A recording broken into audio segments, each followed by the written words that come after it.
Peut-être on peut commencer avec un mot de prière. Père éternel, on veut te remercier pour le fait que tu nous as aimés le premier, que tu as envoyé ton Fils. Mais Seigneur, on veut te remercier ce matin pour le fait que tu nous t'es révélé à nous par ta parole. Et on demande ce matin, Seigneur, que tu ouvres nos yeux, nos oreilles, nos cœurs pour qu'on puisse saisir les vérités que tu as cachées ici pour nous. On te remercie pour toutes ces bonnes choses parce que tu es un Dieu miséricordieux, généreux, un Dieu qui nous aime. Et on aime venir ensemble entendre ta parole. Demande ces choses par le nom de Jésus. Amen. Éphésiens chapitre 1, verset 1. On commence dans le commencement. Right? Éphésiens chapitre 1, verset 1.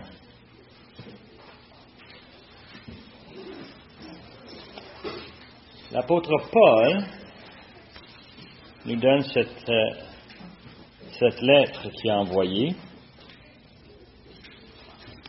Et c'est une lettre qui est différente et en même temps spéciale. Ça commence, verset 1. Paul, apôtre de Jésus-Christ, par la volonté de Dieu, aux saints qui sont à Éphèse et aux fidèles en Jésus-Christ. Que la grâce et la paix vous soient données de la part de Dieu notre Père et du Seigneur Jésus-Christ. Béni soit Dieu, le Père de notre Seigneur Jésus-Christ, qui nous a bénis de toutes sortes de bénédictions spirituelles dans les lieux célestes en Christ. En lui, Dieu nous a élus avant la fondation du monde, pour que nous soyons saints et irrépréhensibles devant lui. Nous ayons prédestinés dans son amour à être ses enfants d'adoption par Jésus-Christ, selon le bon plaisir de sa volonté, à la louange de la gloire de sa grâce qui nous a accordée en son bien-aimé. C'est toute une introduction.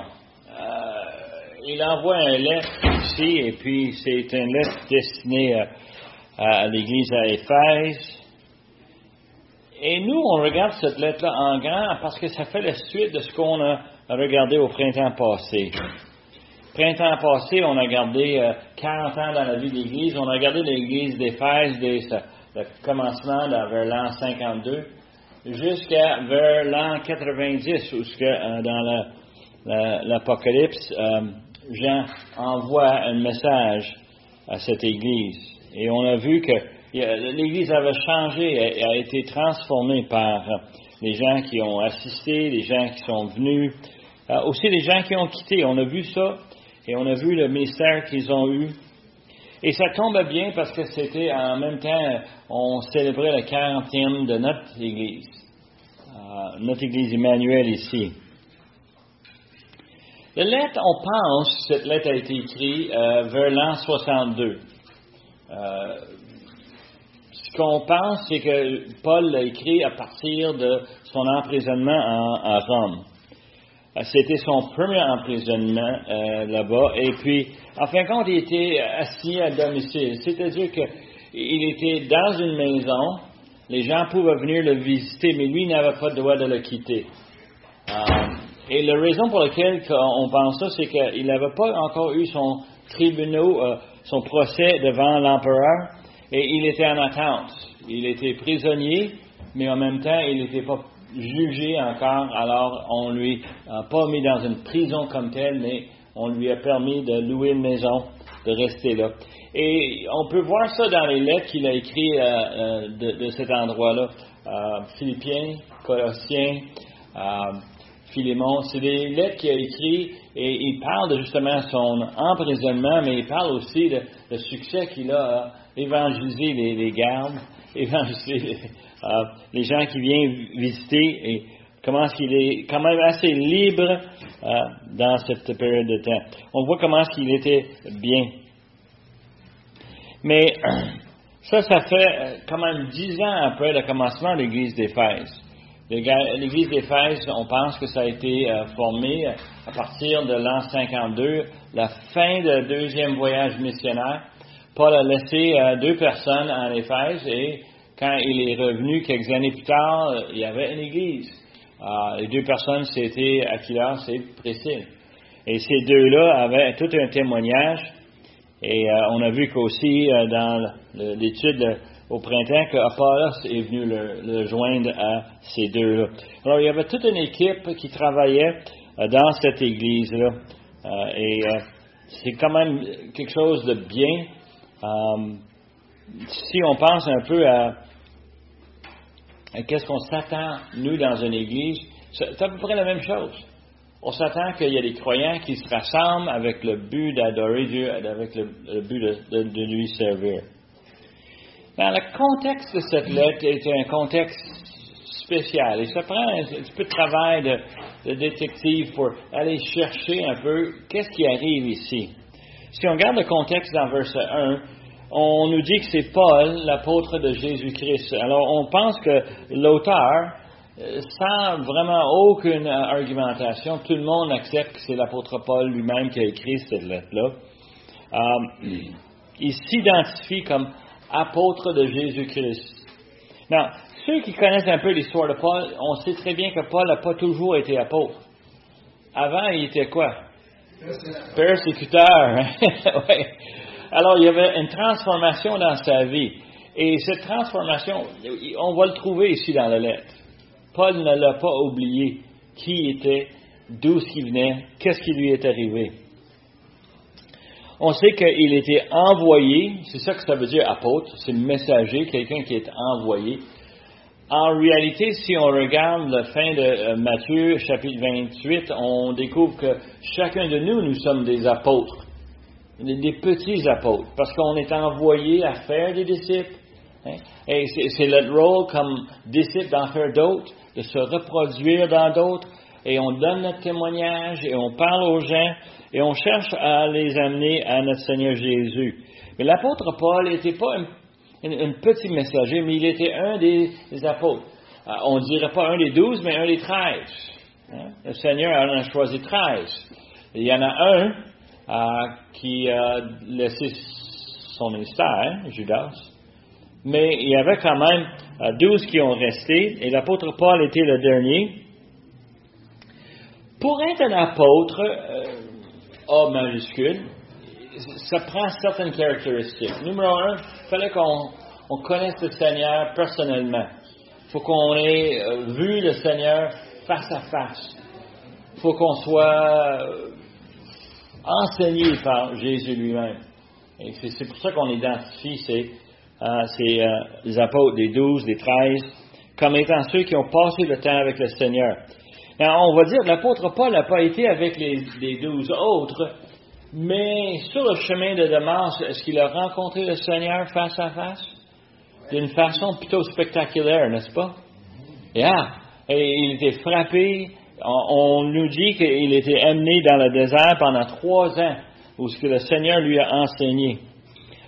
C'était un fait que lui a appris les choses. Lui connaissait très bien l'Ancien Testament, mais ce qu'il ne connaissait pas, c'est le mystère. Et vous savez, c'est quoi le mystère dans les Écritures?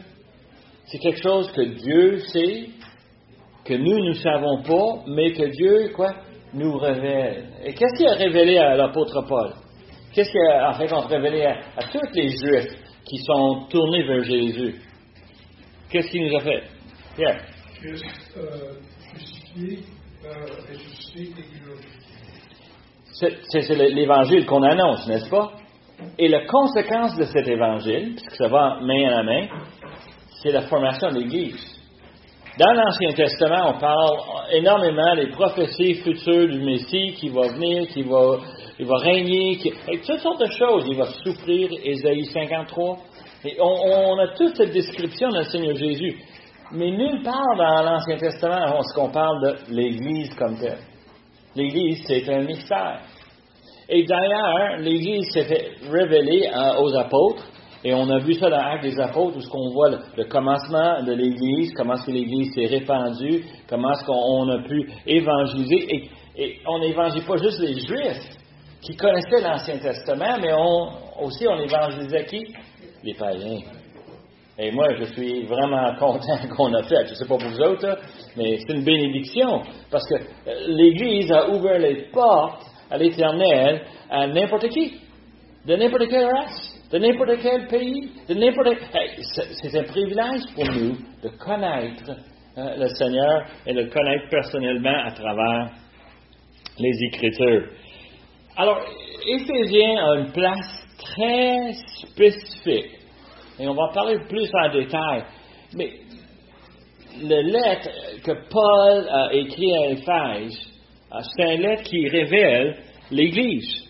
Et littéralement, on pourrait même dire que Éphèse, c'est un livret d'instructions sur comment l'Église devrait agir, comment l'Église devrait se former. Et c'est comme Paul a vu, après 10 ans de l'existence de l'Église d'Éphèse, qu'il y en avait un besoin de quoi? De se structurer, de s'organiser, de s'orienter sur les fondations théologiques, doctrinales, et on les trouve ici, dans Éphèse, dans le livre aux Éphésiens. Now, il s'identifie comme ça. Il dit ici qu'il est apôtre par la volonté de Dieu. Et c'est la première fois qu'on voit dans cette épître ce concept que Dieu a une volonté spécifique pour quelqu'un spécifique. Et on a vu dans Actes chapitre 9, quand Jésus a rencontré l'apôtre Paul, Saül à ce moment-là, et il avait des instructions claires, il avait un but, c'était la volonté de Dieu d'aller chercher l'apôtre Paul pour lui en faire son messager. Mais la volonté de Dieu démontre quelque chose qui va revenir à maintes et maintes reprises à travers cette lettre. Dieu a une volonté. Dieu n'est pas au ciel avec des dés en train de les brasser puis les lancer pour voir qu'est-ce qui va arriver. Il n'y a rien qui arrive au hasard. Dieu a un plan, Dieu a des désirs spécifiques. Dieu, on connaît à peine, mais on peut se dire tout de suite, dès le commencement, qu'il a quand même un raisonnement, une logique que Dieu applique, que Dieu voulait avoir l'apôtre Paul comme son messager. Et je vous dis tout de suite, il a un plan pour chacun de nous de la même façon. C'est par la volonté de Dieu. Et ensuite, il dit qu'il envoie la lettre aux saints qui sont à Éphèse et aux fidèles en Jésus-Christ. Now, c'est une lettre qui est écrite aux saints, et on assume par ça que les saints sont rassemblés dans une église. Mais, c'est quoi l'église? Est-ce que les Éphésiens avaient une adresse 4902 rue Saint-Charles? Dans les maisons. On a lu dans les actes où Paul a formé une école, il a loué un endroit où ce qu'il avait. Ils n'étaient pas beaucoup plus différents que nous. Ils avaient certainement un lieu où ils allaient louer le Seigneur. Alors, c'était une église, mais c'était pas un bâtiment comme tel, mais c'est plutôt quoi, les saints? C'est un groupe de personnes, et le mot saint veut dire quoi? Mise à part. Est-ce que vous autres, vous avez des choses mises à part?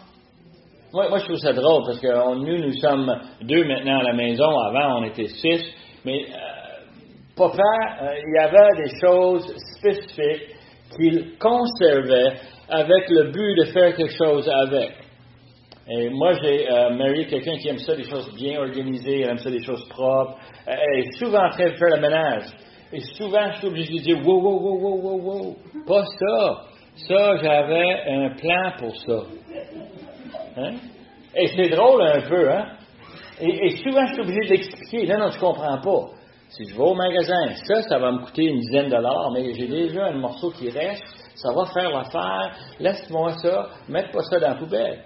Hein? C'est mis à part. Et elle va me dire, mets ça de côté pour pas qu'on le jette. D'accord? Puis moi, je vais trouver une tablette et je vais le mettre à part. La réalité, c'est que je devrais quoi? Faire quelque chose avec. Parce qu'à la longue, qu'est-ce qui arrive? Hier, on a fait le ménage. Et on en a jeté beaucoup de stock que moi je conservais depuis 20 ans, 30 ans, 40 ans, 50 ans. Il y avait bien des choses qu'on a fait de ménage. On avait besoin d'espace, puis j'avais un plan, puis à mon âge aujourd'hui, je regarde les plans, puis je me dis, c'est fini, laisse faire. Mais l'idée, c'est mise à part. On met des choses de côté. Et les saints sont justement des êtres humains que Dieu, dans son plan, par sa volonté, il a mis de côté pour un but très spécifique. Il a pris cet homme persécuteur, Saul, et il l'a mis de côté pour devenir un apôtre. Il l'a planifié, il a dicté ceci. Et alors, il y a des saints, des personnes mises à part à Éphèse. Alors, il dit aussi que aux fidèles en Jésus-Christ. Et ça, je trouve cette situation triste, mais l'apôtre Paul met le doigt sur quelque chose que je trouve qui est très réaliste dans toutes les églises. On se rassemble.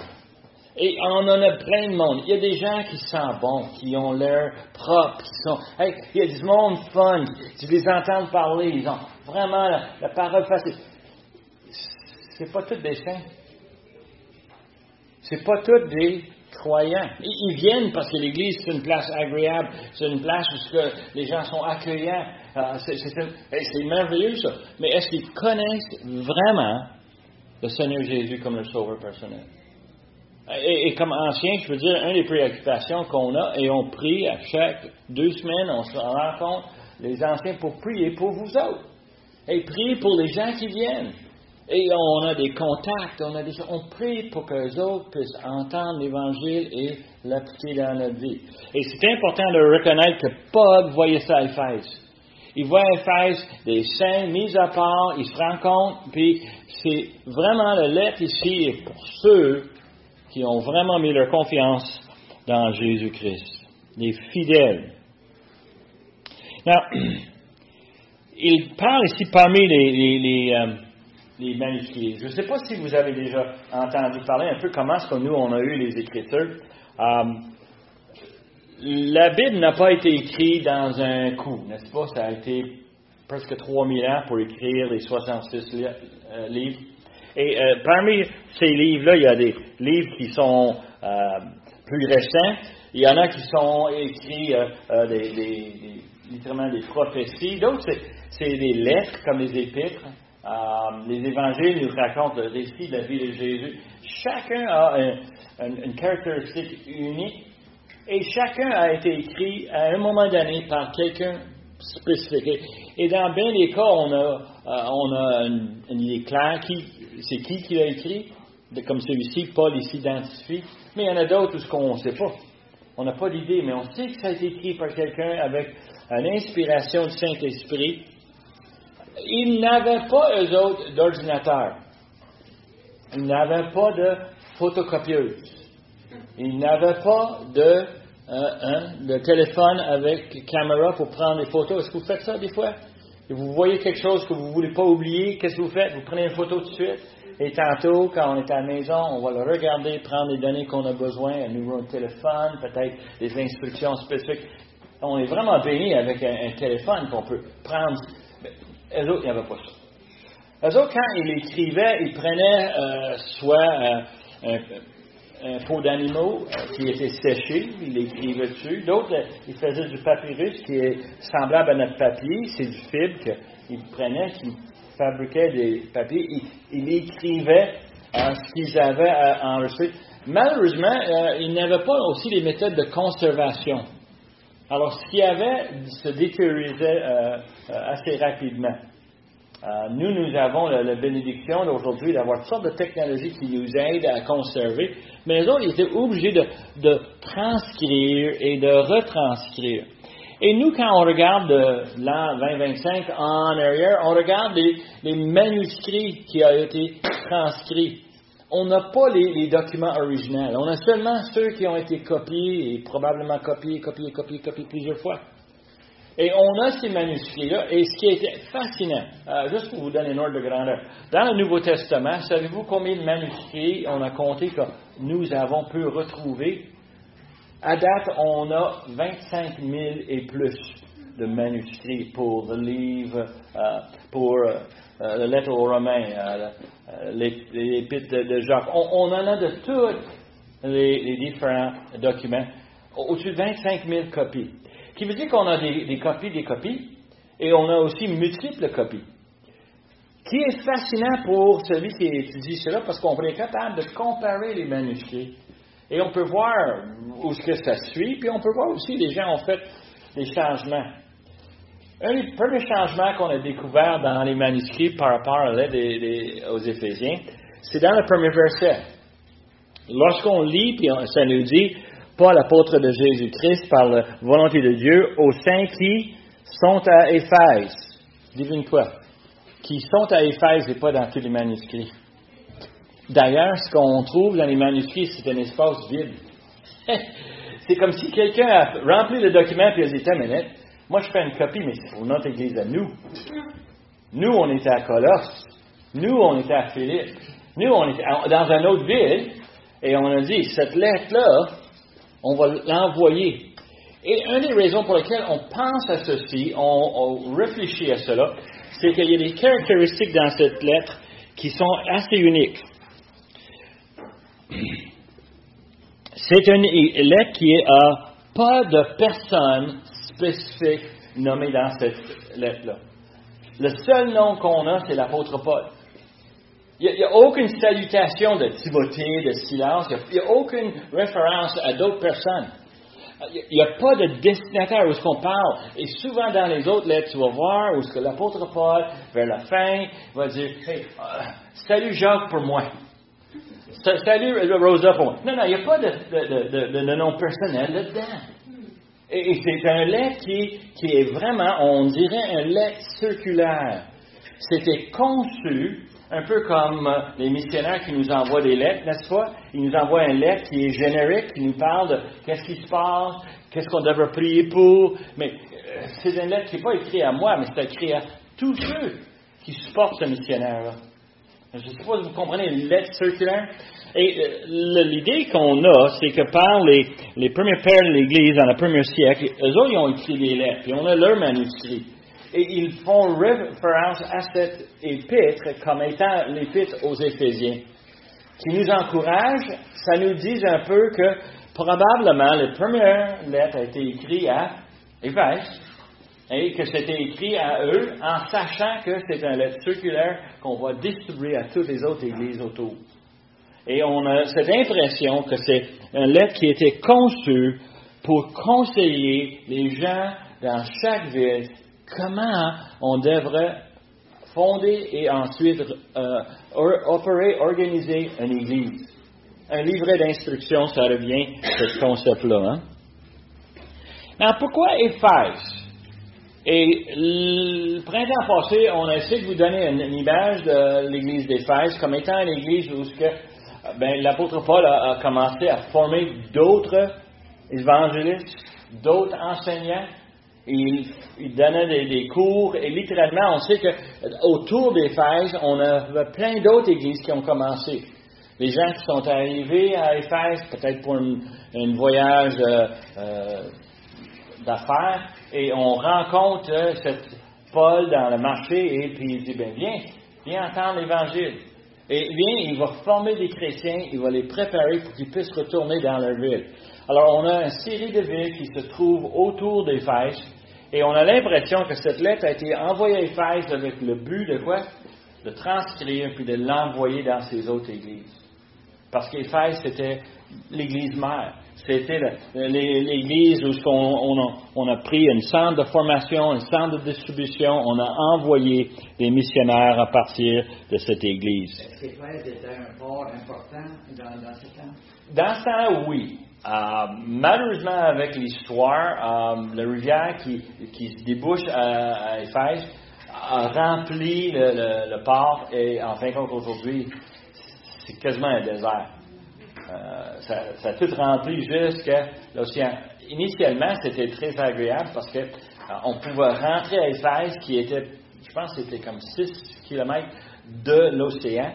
Tu peux voir un port qui est protégé, tu viens, tu décharges tes cargaisons, tu peux aller chercher d'autres, mais tu n'es pas dérangé par la météo. Mais aujourd'hui, ce n'est plus le cas. Mais dans ce temps-là, oui, justement. Et c'était une place où on avait un énorme temple. Si vous vous souvenez un peu, on va parler de ce temple-là. Et ce temple-là a été reconnu comme étant un des 7 merveilles du monde. Les gens venaient pour adorer ces dieux-là, le dieu de Artemis. Alors, on a cette notion que c'était un centre d'attraction. Et encore, quelle meilleure place d'avoir un centre de formation, une place où on peut attirer les missionnaires puis ensuite les renvoyer dans les différentes villes autour. Nous avons ici une situation assez importante, c'est que on a un manuscrit qui est différent que les autres lettres. Comme j'ai mentionné, c'est pas personnalisé, mais c'est générique. La structure de la lettre aux Éphésiens est semblable. Et moi, je pense que ça confirme en grande partie que c'est l'apôtre Paul qui l'a écrit. Pourquoi? Parce que les lettres de l'apôtre Paul ont toujours 2 parties. La première partie, il y a une fondation doctrinale, une théologie dans laquelle il domine. Et nous, justement, dimanche dans le culte, on est dans Romains chapitre 12. Devine quoi? 12 verset 1, c'est le point tournant entre toute la théologie avant et à partir du chapitre 12, c'est toute la pratique. Éphésiens, c'est la même chose. Chapitre 1, 2, 3, c'est la fondation théologique. Et ensuite, 4, 5, 6, c'est comment on doit vivre dans cette Église-là, comment on doit agir l'un envers l'autre. Et c'est fascinant de voir comment est-ce que Dieu a choisi l'apôtre Paul qui a cette méthode logique de présenter les choses. Si on regarde la théologie dans l'épître d'Éphésiens, ce qu'on va voir à partir du chapitre 1, c'est qu'il y a une ecclésiologie, un concept de comment une Église devrait être fondée, sur quelle doctrine, sur quelle base. Moi, j'aime énormément ça, parce que souvent, aujourd'hui, nous sommes des gens impatients, n'est-ce pas? Nous, on fait des mots croisés, je ne sais pas vous autres, là. Et une des choses qu'on essaie de ne pas faire, c'est difficile de ne pas faire. D'aller garder leur réponse en Rosa, elle connaît des secrets. L'autre chose que Rosa, on n'aime pas, c'est quoi? Je trouve pas ce mot-là. Je vais aller sur l'Internet. Hein? Nous, on est impatients. Théologiquement, ça, c'est pas sage. C'est pas sage pour une simple raison. C'est que souvent, on va chercher une solution à un problème. On va souvent trouver une solution adéquate. Mais est-ce qu'on a vraiment sondé à savoir si c'est la volonté de Dieu? Est-ce qu'on s'est questionné qu'est-ce que Dieu veut? Souvent, moi, j'ai vu mes enfants souffrir. J'ai pas aimé ça. J'aurais voulu aller régler le problème instantanément et je réalise à chaque fois, en regardant par en arrière, que Dieu avait un autre plan. Il cherche à nous faire souffrir pour des raisons très spécifiques, pour approfondir notre confiance en lui, pour nous aider à être un meilleur encouragement à d'autres. Pourquoi? Parce qu'on est sympathique, on a vécu ça, nous autres aussi. On peut comprendre ceci, on sait que le Seigneur fait les choses. Et le problème, c'est théologiquement, on n'a pas la fondation. Souvent, on prend une solution humaine. On a un problème, mets-y de l'argent, ça va régler le problème. Non, c'est pas vrai ça. C'est pas vrai. Souvent, c'est un problème de cœur et on a besoin justement de ça. Alors, la théologie dans Éphésiens sur la formation de l'Église, tellement utile pour nous et ça nous aide à voir les choses plus claires. Et on va le voir justement dans les 6 versets qu'on a regardés, on a lu tantôt. Ce qui est important à comprendre, le lettre que Paul a écrit aux Éphésiens me disent à moi, si c'était bon pour les Éphésiens, si c'était bon pour les Colossiens, si c'était bon pour les gens de Laodicée, si c'était bon pour toutes ces différentes personnes, moi je soupçonne que c'est très bon pour l'Église Emmanuel. C'est quelque chose qu'on devrait maîtriser, c'est quelque chose qu'on devrait comprendre et connaître. J'ai vu dans un des commentaires un homme que j'ai beaucoup de respect, lui m'a dit que chaque Église devrait passer à tous les 10 ans. Elle devrait passer à travers l'Éphésiens, justement parce que c'est un fondement, puis il ne faut pas qu'on l'oublie, d'où ce qu'on vient et pourquoi on est ici. Alors, je trouve ça très rassurant. Le lettre commence avec une simple salutation. Que la grâce et la paix, verset 2, vous soient données de la part de Dieu, notre Père, et du Seigneur Jésus-Christ.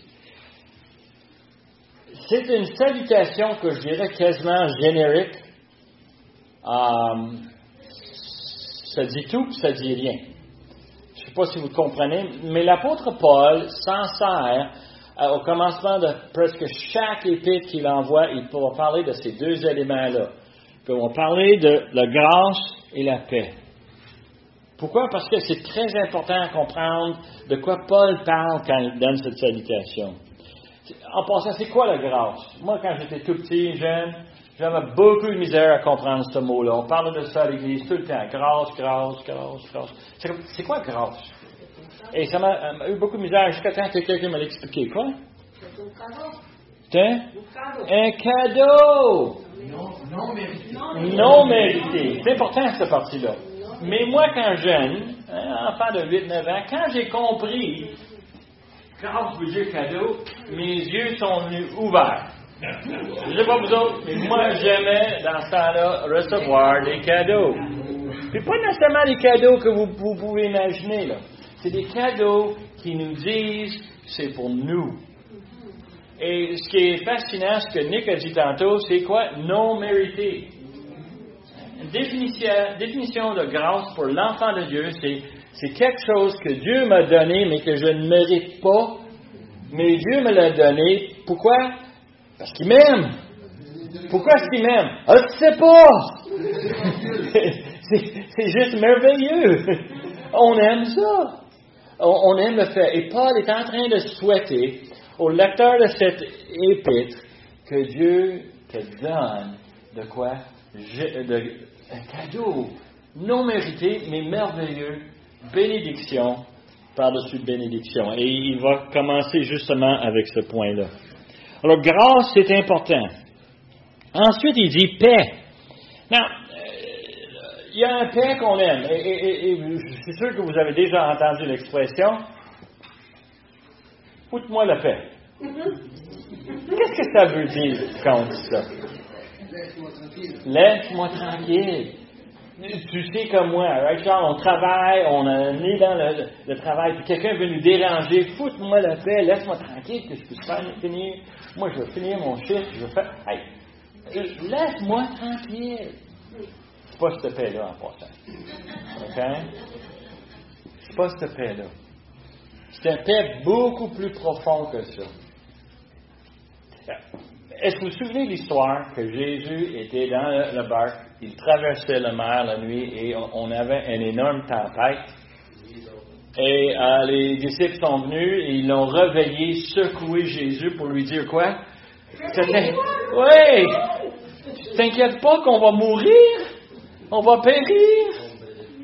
Comment ça se fait qu'un Seigneur Jésus, dans une tempête, il peut prendre un coussin en arrière du bateau puis...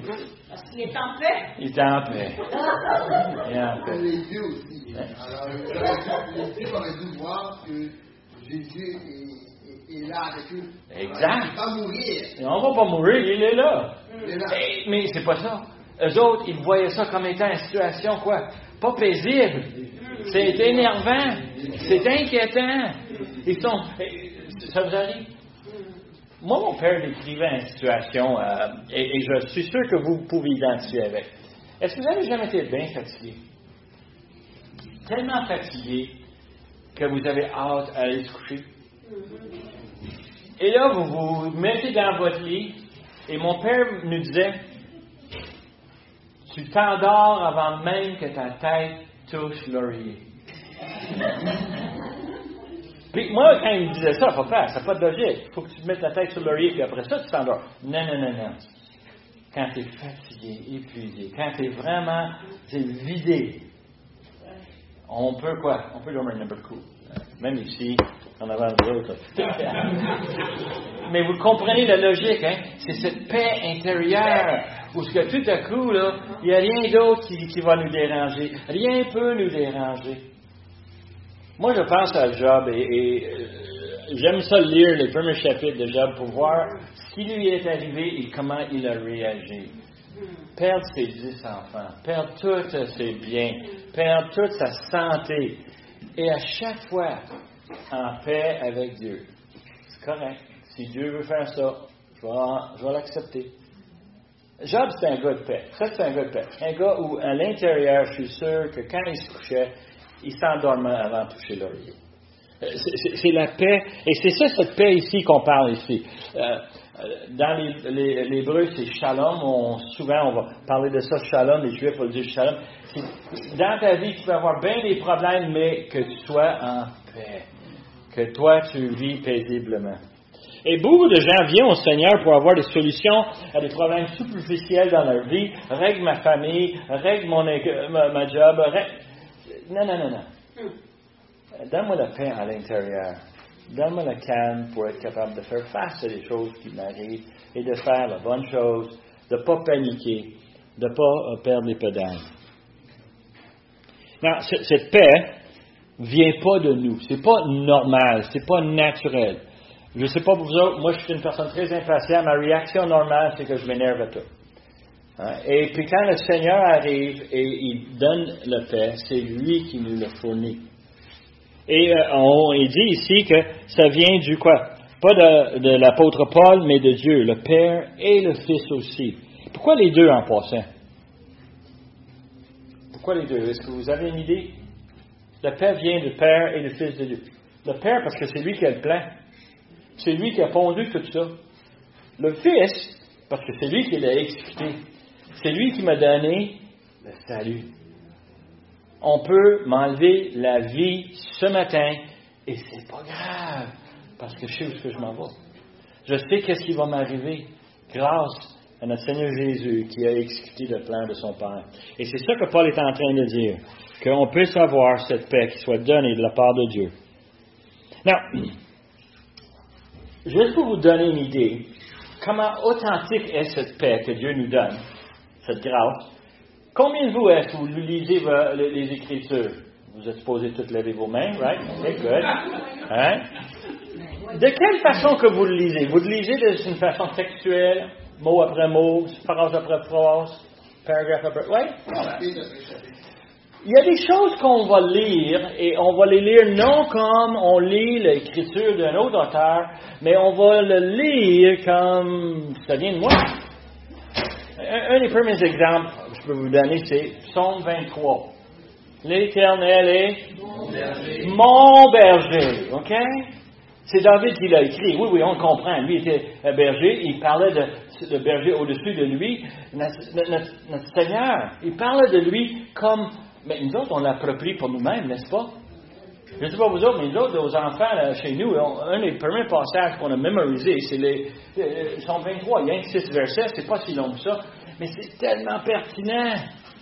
Quand on est dans le trouble, on est sur la chaise de dentiste, ça fait mal, puis l'anesthésie ne fonctionne plus, puis c'est quel meilleur temps de dire l'Éternel est mon berger, je ne m'inquiéterai. All right, OK. On peut prendre ce que Dieu nous a donné dans les Écritures, on peut les approprier pour nous-mêmes, et à l'intérieur, on est une autre personne. On n'est pas celui qui est en train de s'ouvrir sur la chaise. J'en parle parce que justement, actuellement, j'ai du travail à faire. Tu sais. Il est supposé finir demain. Priez pour moi. OK, sur la chaise? Oh. C'est pénible, mais Dieu nous donne cette paix. Now, la prochaine partie, verset 3, Paul va continuer avec une doxologie. Vous savez ce que c'est une doxologie? C'est quoi ça? Verset 3. Béni soit Dieu. C'est du louange. Quand nous, on se met à genoux et on prie et on donne Dieu gloire pour tout ce qu'il a fait, c'est une doxologie. Quand on le lit dans les Écritures, c'est parce que l'apôtre Paul est en train d'écrire une lettre aux Éphésiens, puis je suis sûr que lui avait fait grâce et paix, et son esprit est déjà parti ailleurs. Où est-ce qu'il est parti? Quel Dieu merveilleux qu'on a, qui nous donne la grâce, qui nous donne la paix. Et il a dit tout de suite, il faut que j'arrête ici, il faut que je commence avec l'adoration. Alors, il donne cet encouragement. Et à chaque doctrine que Paul va nous donner dans les Éphésiens, devine quoi? Il va mettre une petite prière avec. il va donner une louange à Dieu. Pourquoi? Parce que chaque doctrine, tant qu'apôtre Paul, est digne de louer Dieu pour cette doctrine.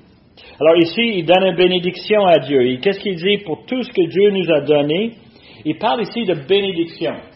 Et c'est pas l'auto qu'on conduit, c'est pas le linge qu'on porte sur le dos, c'est pas la qualité de la nourriture qu'on mange. Ici, il parle de bénédiction spirituelle.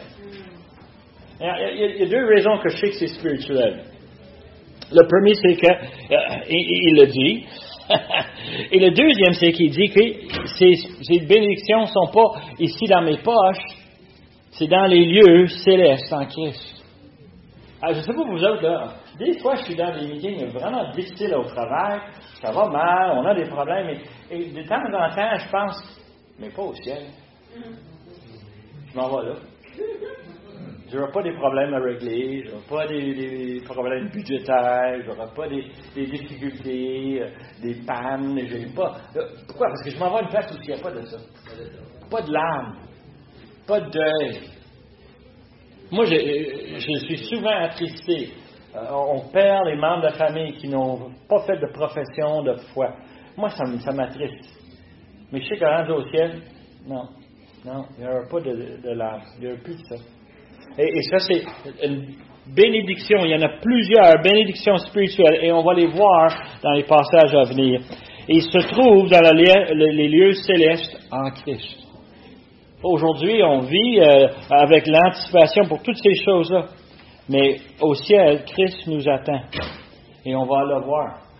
On dit souvent, quand quelqu'un est décédé, un enfant de Dieu, on parle justement de mon père qui avait beaucoup de misère dans les derniers 3-4 ans de sa vie, mais quand il est décédé, je me souviens, on s'est dit entre les frères et sœurs, il est bien maintenant. Il voit la face du Seigneur, il donne des louanges, il chante avec tout son cœur, ses problèmes sont tous finis. C'est vrai, hein? On peut s'identifier avec ces bénédictions qui nous attendent au ciel. Et d'ailleurs, on en profite aujourd'hui justement parce que ça nous rassure. Dans verset 4, il nous dit...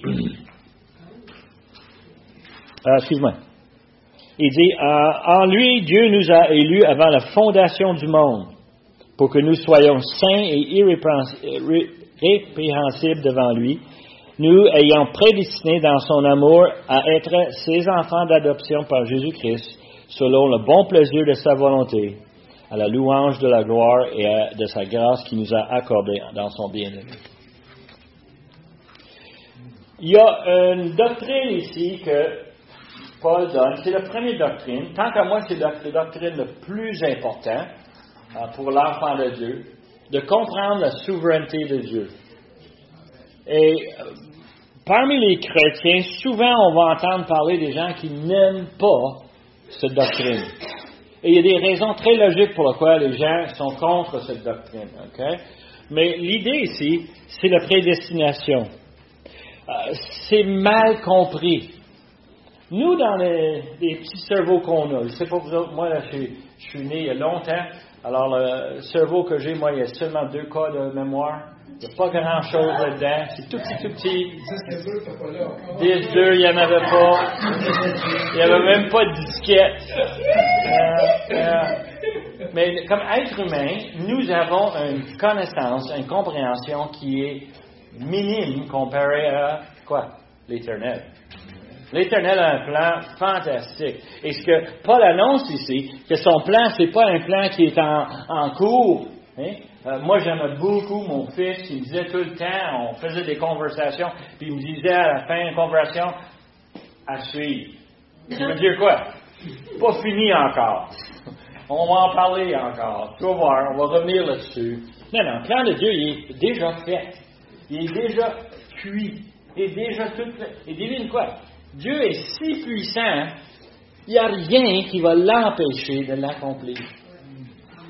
Même tous les pécheurs au monde, tous les démons, l'adversaire Satan, toutes ces choses-là, peut tout faire, tout ce qu'il veut, ça ne peut pas empêcher le plan que Dieu a déjà pondu.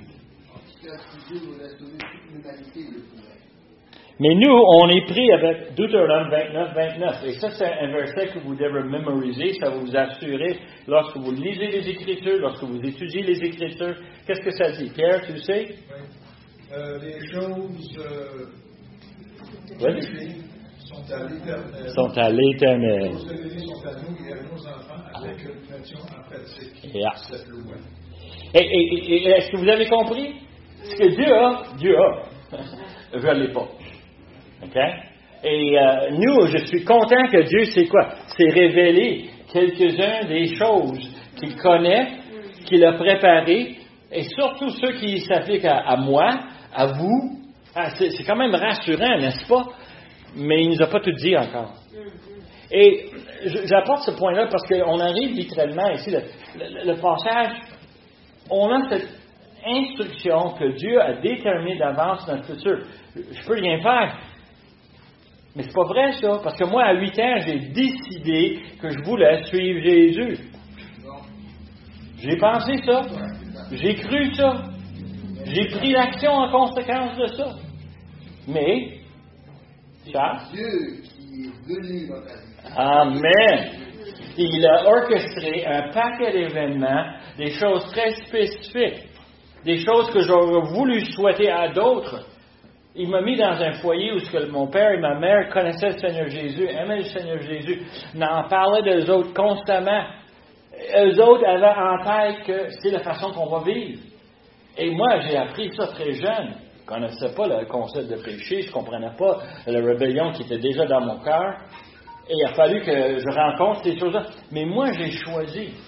Un des éléments tellement importants ici que Paul présente, et je veux juste vous montrer.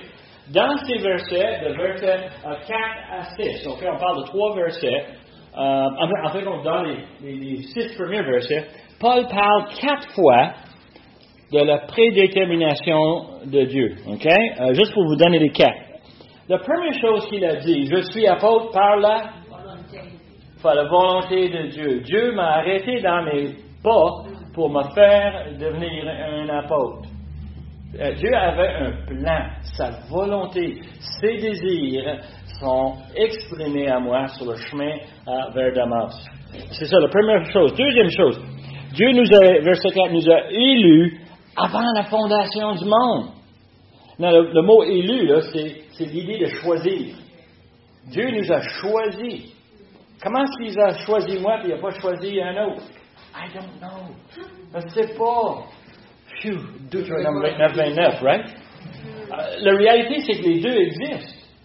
Et on sait très bien que Dieu a mis dans la parole de Dieu l'un à côté de l'autre. L'élection divine avant la fondation du monde, mais quoi? On amène l'Évangile aux gens parce qu'on ne sait pas s'ils sont sauvés ou non. On ne sait pas s'ils sont choisis ou non. On ne sait pas s'ils sont élus. Mais notre rôle, c'est d'annoncer l'Évangile à toute créature. Et nous, on l'annonce en priant, Seigneur, est-ce lui? Est-ce elle? Est-ce possible? Moi, j'étais vraiment émerveillé dans ma jeunesse. Le Seigneur a sauvé parmi les jeunes à notre école des personnes, tant qu'à moi, qui n'auraient jamais dû accepter le Seigneur. Trop rebelles, trop durs à cueillir, trop méchants. Ils sont missionnaires aujourd'hui en Indonésie. Le Seigneur a un plan. Et puis je ne le comprends pas. Mais je suis content. Puis je suis heureux d'avoir été là avec lui. Et je sais très bien que le Seigneur est en train de travailler. Verset 5. Il nous dit quoi? Nous ayons prédestinés. Il nous a préparés. Pourquoi faire quoi? Pour avoir des objectifs spécifiques, pour avoir un but. Et verset 5, fin de verset 5, il nous dit quoi aussi? Il dit, selon son bon plaisir de sa volonté. Encore, sa volonté est toujours en action. Right? Comprendre que l'élection qu'on a, le choix que Dieu a fait, le plan et l'orchestration de toutes ces choses-là qui étaient faites, c'était par la volonté de Dieu. C'est son désir. Il faut comprendre que c'est pas fait d'une façon aléatoire. Now, vous avez annoncé des choses ici, mais il y a des buts spécifiques à laquelle Dieu vous a choisi. Il ne vous a pas choisi juste comme ça. Tu sais, il y avait un tableau avant la fondation du monde. Il y avait des milliards de noms dessus. L'Éternel est là avec son Fils, avec le Saint-Esprit. Il prit une date, puis il lance dessus, puis il dit « Ah, Denis Cotoir, OK. » Non. C'était intentionnel, avec un but très spécifique. L'apôtre Paul était choisi pour un ministère, pour un but. Maintenant, il dit ici que nous sommes des saints. Il veut que nous soyons saints et irrépréhensibles devant lui. Il nous a choisis parce qu'il avait l'intention de nous rendre purs. Je ne sais pas pour vous autres, mais je ne suis pas là encore. Travaille là-dessus. Le Seigneur travaille fort dans ma vie, j'espère dans chacune de vos vies, pour nous confronter avec le péché, pour nous aider à voir qu'est-ce qu'on devrait changer, qu'est-ce qu'on devrait faire. Il veut nous rendre saints. Puis un jour, on va l'être. Mais déjà, et on va regarder ça la semaine prochaine, déjà, devant l'Éternel, je suis parfait. Pourquoi? Parce qu'il ne me voit pas. Il voit le Seigneur Jésus. Moi, j'ai eu la vie de Jésus pour remplacer ma vie de péché. Et on va parler justement de ça la semaine prochaine, lorsqu'on regarde la prochaine doctrine. Il veut nous présenter devant lui. Et ça, c'est important. Moi, quand j'étais petit, j'aimais ça jouer. Je jouais n'importe où, n'importe comment, souvent dans la terre, les autos, les petites affaires. Moi, je jouais, bâtissais des affaires. Mais si je me levais tôt le dimanche matin, moi, mes parents m'arrivaient et ils disent « Va te laver. » Pourquoi? Parce qu'on va à l'église, puis à l'église, on ne va pas sale. Mets pas tes vieux pantalons troués. Non. Tu vas prendre les propres qui sont dans la garde-robe. Tu vas t'habiller comme du monde. Et quand on va à l'église, on va se présenter devant l'Éternel et on va se présenter quoi? Saint et irrépréhensible. Et justement, cette notion de comment on agit par rapport à l'objectif que Dieu nous a donné. Le deuxième, vous l'avez mentionné tantôt, quelqu'un a mentionné qu'on va devenir des enfants de... Adoption. All right. Est-ce que vous avez jamais adopté un enfant, non? Moi, non. J'ai des amis qui en ont fait. Et à chaque fois, je suis vraiment émerveillé de voir l'enjeu qui se fait. Tu as un enfant qui a vécu une vie ailleurs, sous d'autres règles, sous d'autres contextes, vraiment des vies des fois pénibles. Et on les amène dans un autre endroit et qu'est-ce qu'on fait? On leur donne la nourriture, on les habille, on leur donne une éducation. Et on réalise une transformation qui se fait. Nous sommes des enfants d'adoption. Autrefois, on était des enfants du péché. Et maintenant, nous sommes des enfants de Dieu. Non, maintenant, nous sommes exposés à les Écritures. Et quand on les ouvre, on les voit, on les lit, on comprend les choses. Je ne devrais pas faire telle affaire. Je pensais que c'était bien correct, mais non, c'est pas vraiment la bonne chose à faire. Je comprends les Écritures et je les applique dans ma vie. Cette notion de devenir un enfant d'adoption. Et d'adoption veut dire qu'on a des privilèges. Souvent, les familles que j'ai vues qui ont adopté des enfants, il y avait une réticence par les adoptés de dire est-ce que je suis vraiment membre de la famille? Et ça a pris beaucoup d'énergie, de temps, d'effort pour que les enfants puissent dire je suis frère et je suis sœur avec les enfants qui étaient déjà ici. Et je me sens comme accueilli. Justement, l'objectif, c'est de nous prendre d'où ce qu'on était dans le péché, nous amener et nous rendre quoi? Co-héritiers avec le Seigneur Jésus. Le troisième but précis, on trouve à verset 6, c'est que Dieu nous a choisis pour nous faire des enfants d'adoption, pour qu'on puisse lui donner gloire. Un pécheur qui vit dans son péché, il n'est pas capable de donner gloire à Dieu. Il va donner gloire à Dieu, veut pas, mais c'est pas dans sa nature, c'est pas dans ses désirs. Mais un enfant d'adoption, qu'est-ce qu'il pense? Il pense, je veux servir le Seigneur. Pourquoi? Parce qu'il m'a aimé quand je n'étais pas aimable. Il m'a aimé, il m'a donné des bénédictions, les bénédictions au ciel. Et moi, je peux maintenant le louer. Et Paul nous donne cette expression ici, que nous, on est là pour donner la gloire et qu'il nous a accordé en son bien-aimé. C'est qui son bien-aimé en passant? Le Seigneur Jésus. à cause de son Seigneur Jésus. Now, le problème qu'on a, c'est que comment est-ce qu'on peut dire que Dieu nous a fait, il nous a choisis, OK? Et comment est-ce que je peux dire que moi, j'ai accepté le Seigneur? Comment je peux le dire les deux choses? Et pour vous laisser ce matin, je vous laisse un verset. Réfléchis là-dessus. Jean, chapitre 6, verset 37. Tous ceux que le Père me donne viendront à moi. Le Père me donne. Donc, Jésus, s'il est à moi, c'est parce que le Père m'a donné à notre Seigneur Jésus. Hein? Élection, prédestination. Je peux t'écouter Jean 44.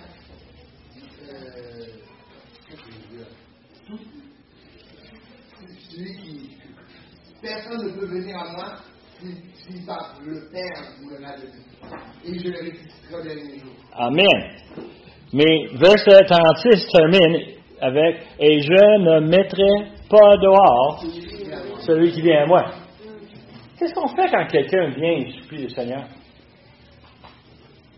Et justement, dans la lecture cette semaine, on lisait sur Jésus qui était au nord du Galilée, et puis il y avait une dame qui est venue, puis elle dérangeait le Seigneur parce que sa fille était malade. Elle dérangeait. Et les disciples ont dit quoi?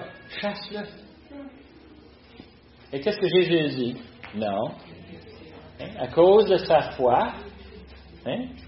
On va guérir sa fille. Et ils ont guéri sa fille. Et je constate ici que le Seigneur, il n'est pas capable de refuser quelqu'un qui vient à lui. Now, la question arrive, est-ce que vous pensez que ces personnes ne sont pas choisies? L'un n'exclut pas l'autre. C'est ça le problème. Dans notre logique humaine, l'un exclut... Non. Les deux existent, ils coexistent, un à côté de l'autre, tout. Hein? Et la réalité, c'est que Dieu nous a souverainement choisis, mais nous, on a choisi l'Éternel. Et c'est une grâce que Dieu nous a donnée.